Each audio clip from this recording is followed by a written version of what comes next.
Amém. Cumprimento os irmãos com a paz do Senhor Jesus. Eu também sou grato a Deus pela saúde, pela oportunidade que Deus nos concede de estar aqui no maior congresso de missões do mundo. É o Gideões Missionários da Última Hora. Desde já agradecendo o pastor Cezino, pastor Reuel, pastor Marco Aurélio. Deus abençoe a todos que têm cooperado para esta grande obra. Irmãos, eu tenho uma palavra de Deus para o seu coração que está no livro de Êxodo. Abra sua Bíblia em Êxodo, capítulo de número 3. A partir do versículo de número 5.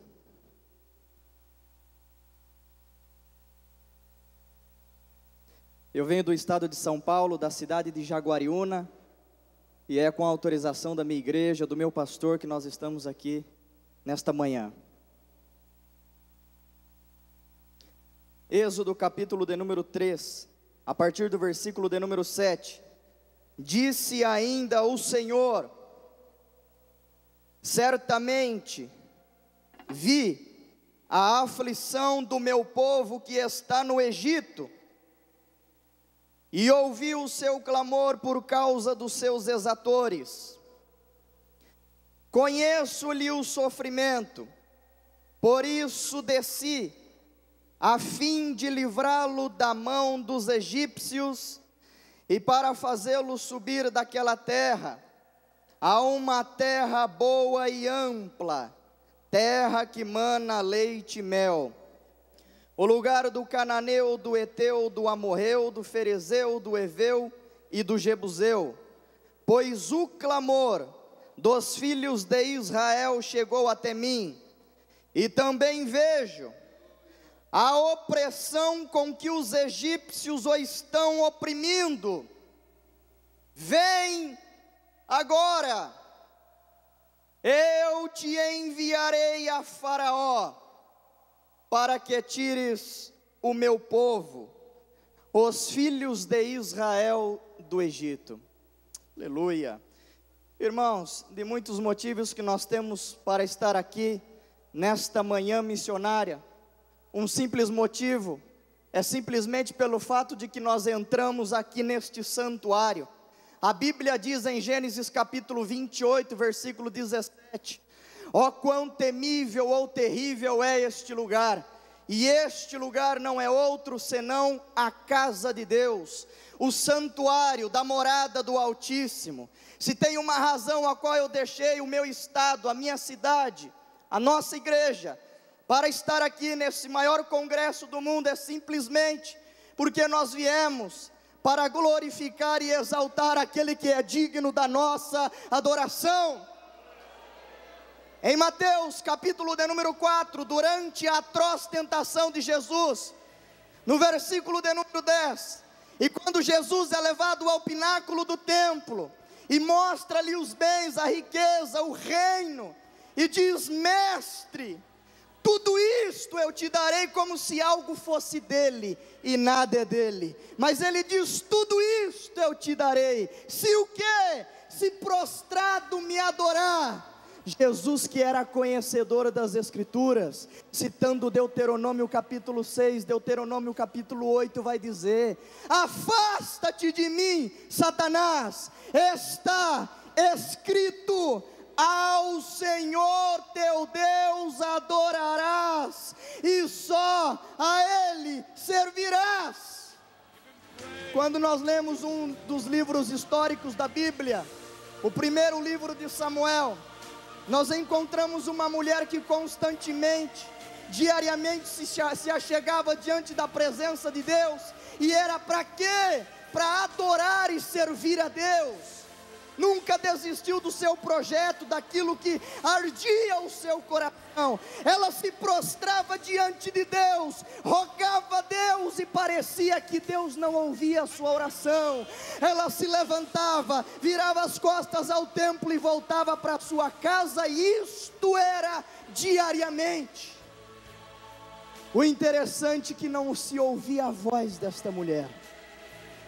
Interessante que quem olhava ela dizia: está louca, está embriagada, o que está acontecendo com ela? Significa dizer que uma verdadeira adoração, ela não flui de fora, para dentro, mas uma verdadeira adoração, ela flui e é de dentro para fora, quando se não é capaz de ouvir a voz de alguém, mas é possível ver uma lágrima descendo dos seus olhos. Se temos um motivo para estar aqui nesta manhã, é simplesmente porque nós entramos para adorar a Deus, e te diz o Espírito que enquanto você está aqui contribuindo, que enquanto você está aqui adorando a Deus, Deus visita a tua casa, o teu estado, a tua igreja, a tua família.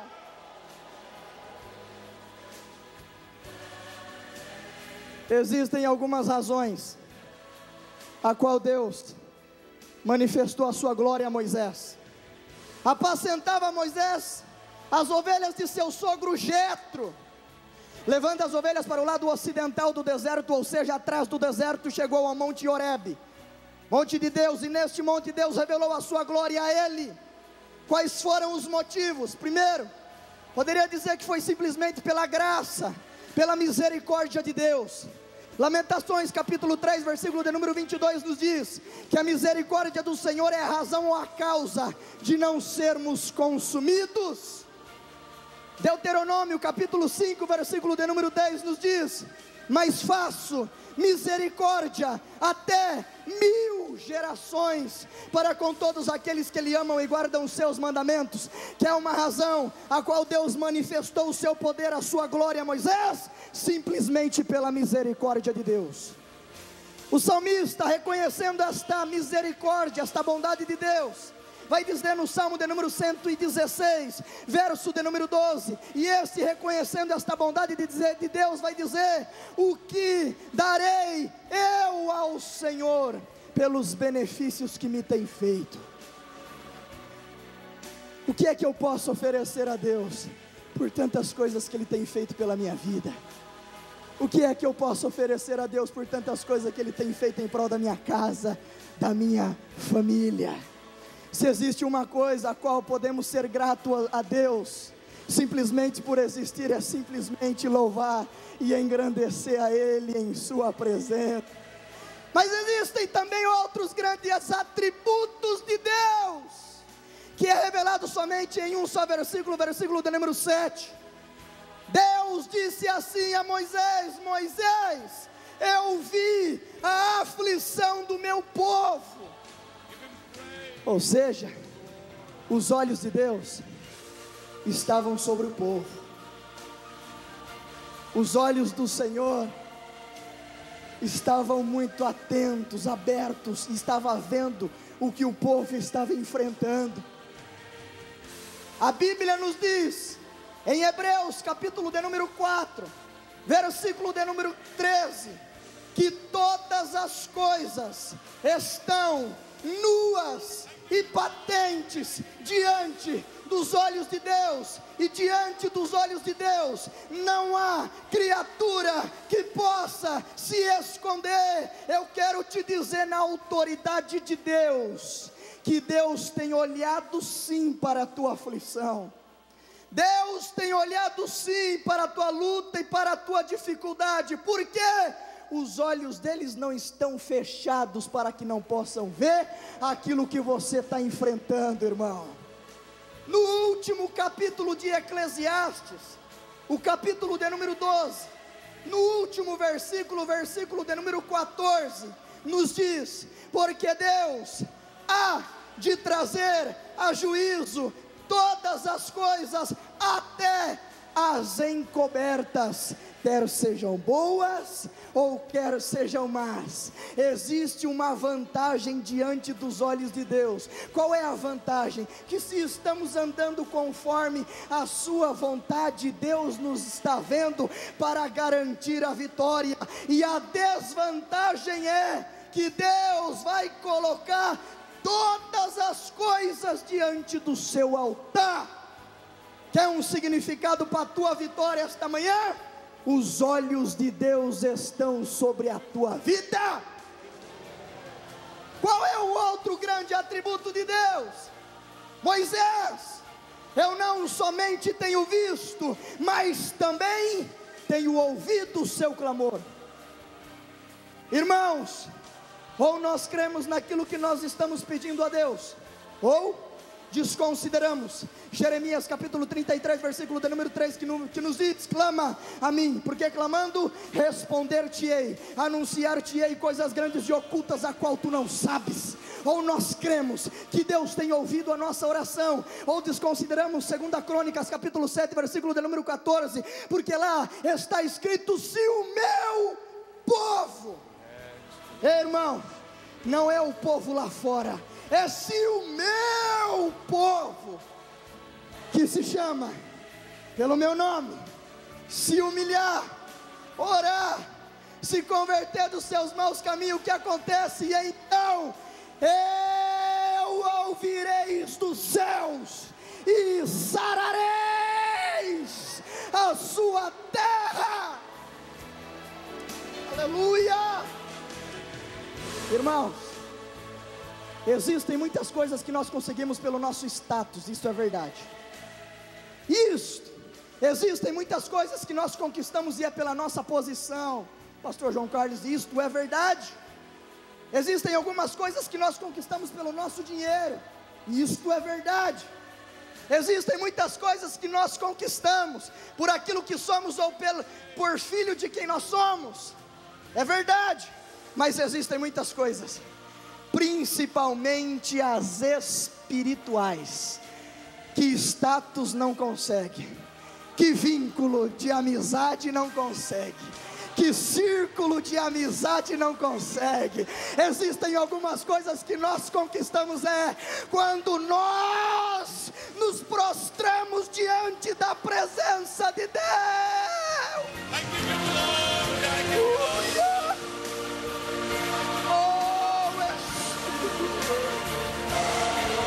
Eu sou fruto das orações. Quando tinha de 8 a 10 anos de idade, já estou terminando, a minha mãe me levava constantemente ao centro espírita. Era de uma benzedeira para outra, era de uma macumbeira para outra. E aonde é que eu colocava a planta do meu pé, Deus usava alguém para me dizer: jovem, Deus vai te levantar como um pregador desta nação. Aonde é que eu colocava a planta do meu pé, Deus usava alguém para me dizer: jovem, os teus pés pisarão por muitos estados desta nação. Jovem, Deus ainda vai te levar a algumas nações pelo mundo. E eu dizia: como é que isso pode acontecer? Aquilo que Deus promete, Ele é fiel para cumprir na tua vida, irmão. Eu tive um encontro pessoal, direto e transformador com Jesus Cristo. Só vai entender o significado de missões quem primeiro teve um encontro pessoal, direto e transformador de Jesus Cristo. Pelo contrário, ficaremos das 8 da manhã às 11h30 da noite aqui falando de missões, e nada vai entrar dentro do nosso coração. Pode-se entender missões quem um dia teve um encontro pessoal, direto e transformador com Jesus. E Deus me chamou para esta grande obra. Deus me salvou, me resgatou e me disse: meu filho, leva a minha palavra. Se eu chegasse ao meu estado, e mesmo que não chegasse à cidade de Jaguariúna e chegasse aos céus, tudo aquilo que Deus havia prometido ao meu respeito, eu diria: Deus, muito obrigado, porque até aqui o Senhor concretizou aquilo que tem prometido à minha vida. Eu já percorri diversos estados desta nação, pregando no congresso de círculo de oração na cidade de Campinas. Deus levanta uma irmã, e esta vem marchando na minha presença e me diz: meu servo, ainda este ano tu atravessarás a fronteira e vai para aquela nação, porque há um povo naquele lugar que precisa ouvir o evangelho, e é através da tua vida. Eu estava em Mato Grosso do Sul, Mundo Novo. De Mato Grosso do Sul, Mundo Novo, fui para Salto del Guairá, Paraguai, pregando quase que todos os dias naquela nação. Eu preguei para povo que não entendia nem português e nem espanhol. Quando eu pregava, um pastor fazia a interpretação para o Guarani. Atravessando aquela imensa fronteira, o Espírito Santo disse ao meu coração: eu sou fiel para cumprir com aquilo que tenho prometido aos meus. Eu vi pessoas sem entender o nosso idioma levantarem as mãos e reconhecerem Jesus como seu único e suficiente Salvador da tua alma. Eu voltei do Paraguai, recebi um telefonema de quem eu nem conhecia e disse: irmão Jefferson, deixa um lugarzinho reservado na sua agenda, porque em setembro tu estarás aqui na Europa pregando a palavra de Deus. Irmão, eu olhava para mim e dizia como Moisés: quem sou eu, Senhor? Quem sou eu para que eu vá? Peguei meia dúzia de roupa e embarquei para Londres, na Inglaterra. Sentado no banco do aeroporto em Londres, na Inglaterra, um abençoado sentou do meu lado e disse: hi brother. Eu disse: hi, how are you? I fine, thank you, and you? Do you speak English? Eu falei: no, I'm sorry, desculpe, eu não falo inglês. Ele falou: oh my God, vão te mandar de volta para o Brasil. E a única coisa que eu tinha em meu pensamento era: se Deus prometeu, Ele vai cumprir. E para Deus concretizar a promessa na tua vida, não depende das suas condições financeiras. Eu passei a tão temível imigração, detalhe, sem uma libra no bolso, sem R$1 no bolso.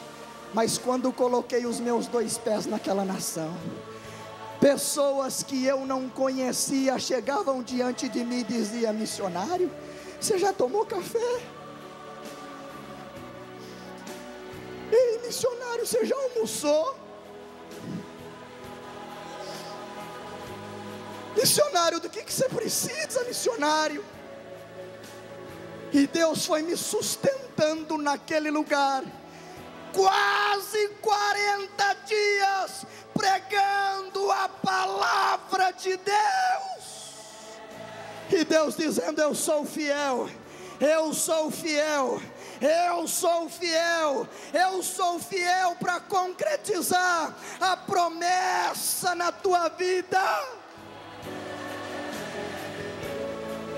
Existe um outro grande atributo de Deus, não somente no versículo do número 7. Eu não somente vi, nem ouvi, mas também eu conheço o sofrimento do meu povo. Irmão, você pode ter uma família maravilhosa e alguém olhar para você e dizer: eu te conheço. Pode conhecer, porém está longe de conhecer tudo.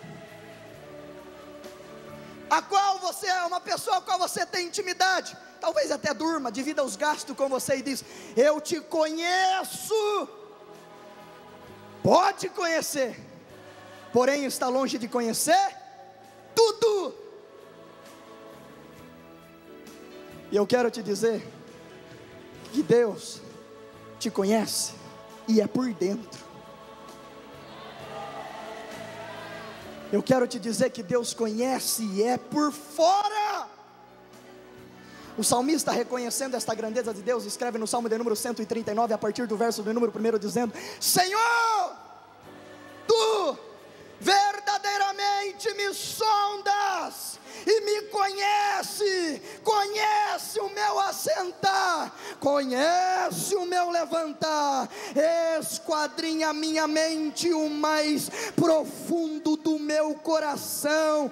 Você pode ter entrado e ninguém te conhece, mas Deus te conhece, Deus te conhece. Moisés, eu conheço. Quer um significado para a tua vitória nesta manhã missionária? Deus está dizendo assim, ó: eu te conheço, eu te conheço, eu conheço a tua vida. Por isso ele diz: vem agora, Moisés, que eu vou te enviar a Faraó para que tires o meu povo, os filhos de Israel, do Egito. Ei, Moisés, não é Arão não, é Moisés. Deus está dizendo que tem uma obra missionária na tua vida. Você está inseguro quanto ao chamado de Deus. O Espírito Santo está me dizendo assim, ó, que você olha e diz: usa outro. Eu não vou suportar, eu não tenho capacidade para tal coisa. Mas será sempre assim. Deus escolhe aqueles a quem a gente passa desapercebido.